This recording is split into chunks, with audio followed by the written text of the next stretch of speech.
نادان چڑیا۔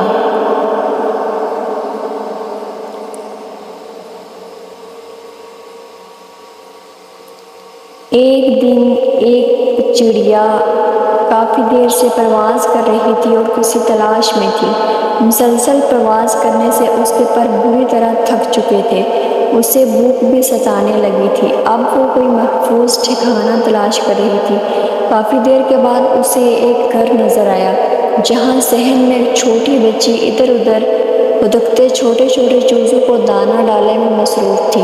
ننھی چڑیا اسی صحن میں اتر گئی اور زمین پر بکھرے دانے چگنے لگی۔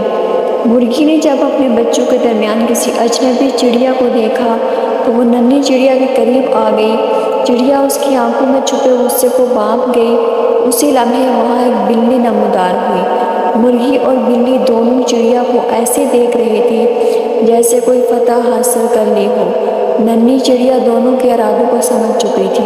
چڑیا ابھی ان دونوں کو دیکھ رہی تھی کہ اچانک وہاں ایک اور شکاری آدم کا۔ وہ ایک کتا تھا۔ چڑیا کو دیکھ کر اس انداز میں بھونکنے لگا جیسے مرغی اور بلی کو بتا رہا ہو کہ یہ نیا مہمان صرف میرا ہے۔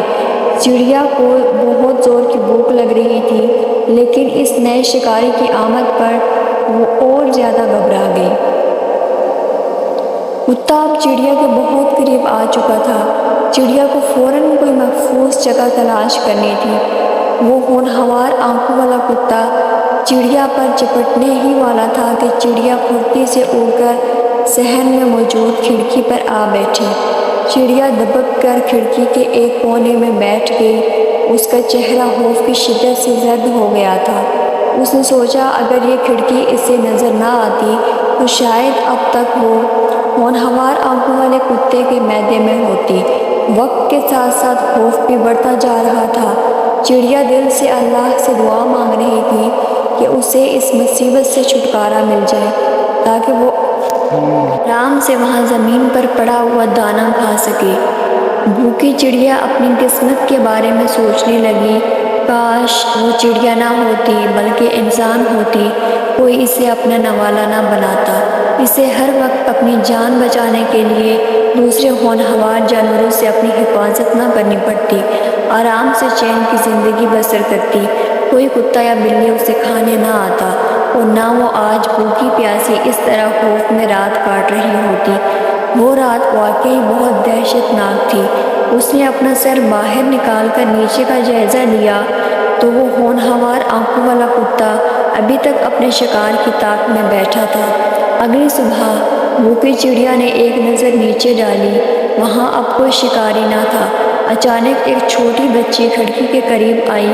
اس نے چڑیا کو دیکھا۔ اسے وہ چڑیا تقریباً ادمری ایک کونے میں پڑی بے جان سی نظر آئی۔ بچی نے اپنے ہاتھ کی انگلی سے چڑیا کو چھوا تو اسے احساس ہوا کہ چڑیا زندہ ہے۔ اب چڑیا کا دل خوف سے ڈوب رہا تھا کہ نہ جانے وہ بچی اس کے ساتھ کیا سلوک کرنے والی تھی۔ اچانک اس بچی کی آواز آئی، اوہو، لگتا ہے اس ننھی چڑیا کے پر نہیں ہیں۔ اس پورے جملے کا صرف ایک لفظ چڑیا کے ذہن میں جیسے اٹک کر رہ گیا۔ چڑیا نے لمبی سانس لی، جلدی سے اپنے پر پھڑپھڑائے اور تھوڑی ہی دیر میں وہ نیلے آسمان میں گم ہو گئی۔ وہ نادان چڑیا اب تک بھولی ہوئی تھی کہ اللہ نے اسے پر کی نعمت سے نوازا ہے جو انسان کے پاس نہیں۔ ہر جاندار کو اللہ نے مکمل پیدا کیا ہے، بس تھوڑے غور و فکر سے اپنے اندر موجود صلاحیتوں کو خود تلاش کرنا اس جاندار کا کام ہے۔